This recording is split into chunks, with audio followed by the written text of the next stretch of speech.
Here with me now is Republican Senator Markwayne Mullin of Oklahoma. Thank you so much for being here. I know you are going to the memorial service for Charlie Kirk. President Trump and Vice President Vance are among the top leaders who will be speaking. What do you want their message to be? What is the best way for them to remember your friend? His legacy. Dana, he was a Christian man first, a husband and a father, and honoring his legacy, which he would say, don't honor my legacy, let's carry on what I was fighting for. But his legacy is that he left a lasting impression on people around the world, and I believe you're going to hear true friends speak about him. I mean, it's pretty amazing. A guy that's 31 years old. The day he was assassinated, you had the President of the United States cancel his official schedule and address the country from the Oval Office. You had the Vice President of the United States change his schedule and on the 11th fly down to receive his remains and transport him back home and take his family with him.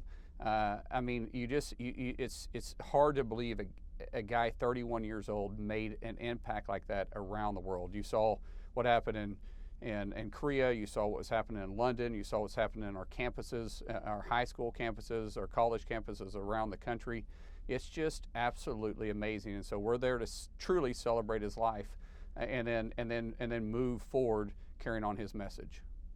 Well, one of the things that is maybe a hallmark of the legacy that I'm sure you would say, and I know you have said that he would want to leave behind, is engaging in one of the most fundamental American rights, which is free speech. And I do want to ask you about that because ABC this week indefinitely suspended comedian Jimmy Kimmel, not long after FCC Chairman Brendan Carr went on TV and warned, quote, "We can do this the easy way or the hard way." Your Republican colleague, Senator Ted Cruz, called the threats from Carr, quote, "dangerous as hell." Listen to more of what he said. I think it is unbelievably dangerous for government to put itself in the position of saying, we're going to decide what speech we like and what we don't, and we're going to threaten to take you off air if we don't like what you're saying. Do you agree with him? No, here's what I want to point out real quick on this, is the ABC executives, they have the right to do what they choose to. They're running a business and a for-profit business, just like when Fox decided to remove Tucker Carlson over his COVID comments. If it doesn't align with a private business, then they have the right to remove them if it doesn't fit with their brand. Can I just stop you right there for 1 second? Can I stop you right there for 1 second? Because sure. The difference between this and Fox and a lot of other instances where private companies make a decision on who is employed by them, and if they don't like what they say or what they do, they fire them, fine.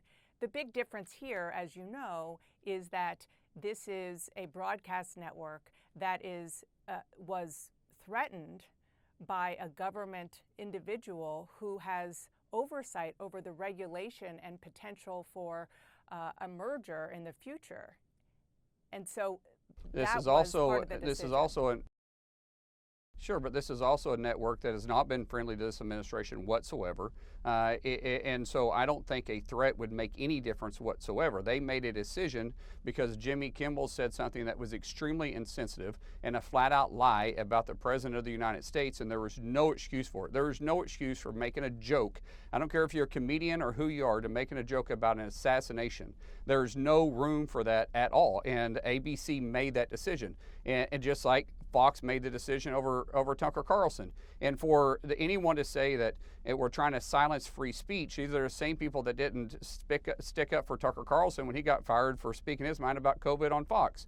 So this isn't a two-way street at this point. This is the left that's being extremely hypocritical of themselves, and the hypocrisy is bad. And Dana, let me point out something too, and he may or may not get to this question, but I want to point out the hypocrisy on the left again over just what happened yesterday, Friday in the House of Representatives when you had Melissa Hartman, the state representative that was assassinated. A resolution came forward. The entire House unanimously supported to condemn and to honor the life of her, condemn the assassination and honor the life. That same resolution with a name change said Charlie Kirk. What happened? Well, I want to point this out though. You had 58.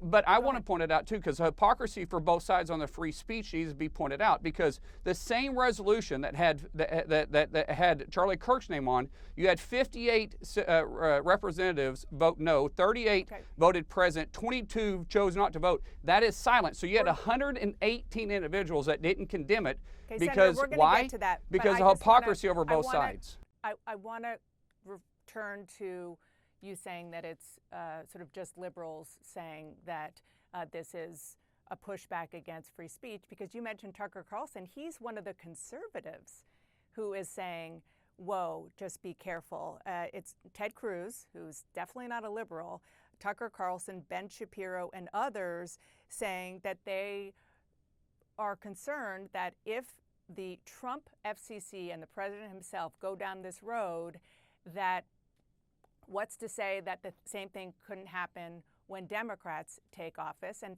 why don't we ask just free speech? Yeah. Why don't we ask the executives of ABC why they fired Jimmy Kimmel?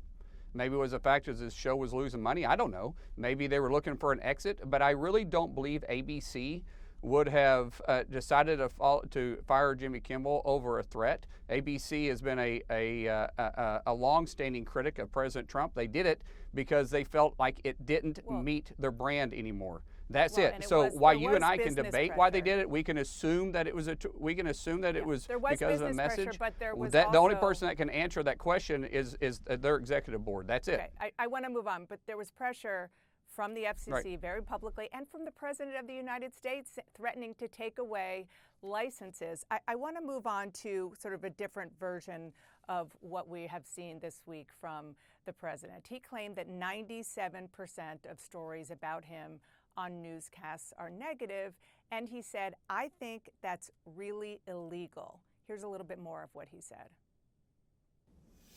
When somebody is given 97% of the stories are bad about a person, that's no longer free speech, that's no longer, that's just cheating. Senator, he really seems to be redefining free speech as speech that is only favorable to him. I can't imagine that you're comfortable with that as somebody who swore an oath to the Constitution, and a pretty prominent part of the Constitution is the right to free speech. He didn't say free speech, he said cheating, and what he was referring to is elections. When you have 98 or 97% of the news stories over that, he said he just said it. I'm playing back exactly the message. 97% of stories about him on newscasts he said was cheating. But he said it was cheating. I'm repeating the clip you just played because I didn't watch that. You just played it for me for the first time. Okay, then what would he be referring to when he said cheating? He was referring to because he didn't say free speech. He believes it was a very long statement that he made. He was saying that he believes that the stories on network television about him are negative, and that it should be potentially illegal. That is my question to you. Okay, well, that is not. I can't, Dana. I can't answer a question I didn't hear. I'm repeating what the clip you just played. What the clip you just played said that and it said that it is cheating. That's his words. That's not me making the assumption. That's not paraphrasing what he said. That's the clip you played.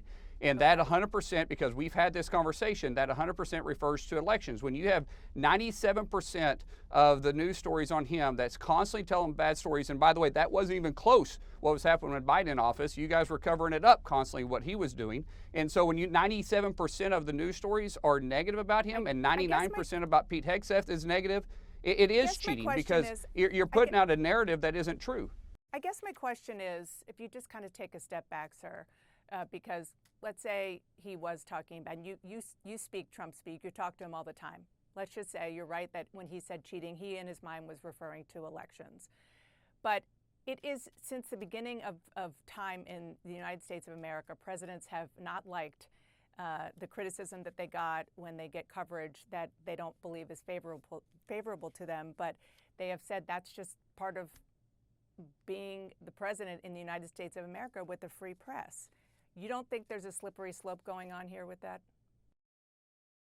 Well, I would like to go back and look at the comparisons of how many negative stories were ran against Biden, against Obama, against Clinton, But let's say and there even against was. Bush 41 and Bush Does that- 43. And does that give a I'm just president a saying, right to I'm just crack saying, let's. down?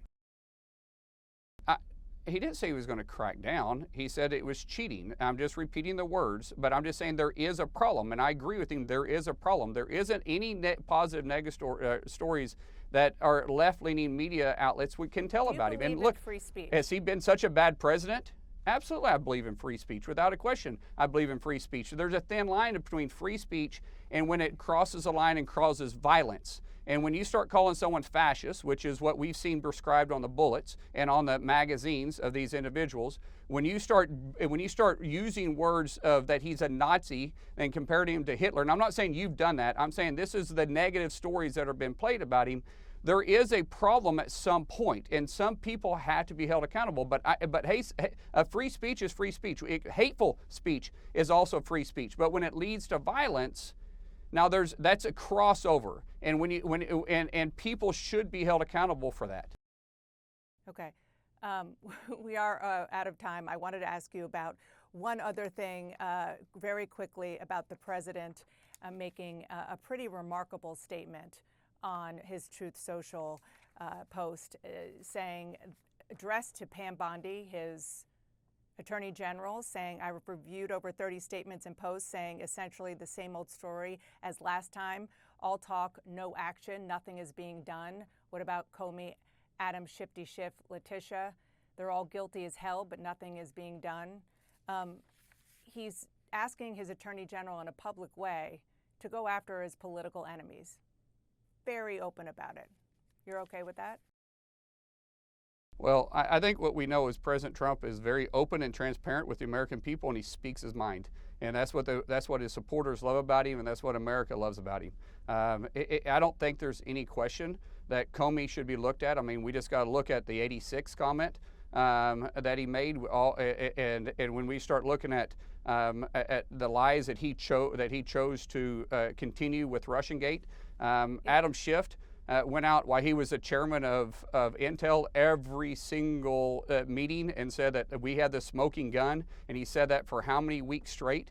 And you're going, where was the smoking gun? At some point, their actions need to be looked into, and if they did something, I don't know, this is a country that should look into it. If they did something illegal, if they were leaking classified information, if they used their position of power for corruption, then they 100% should be held accountable. And what President Trump is saying here is it's time to look into them and say, and hold them accountable for what they said.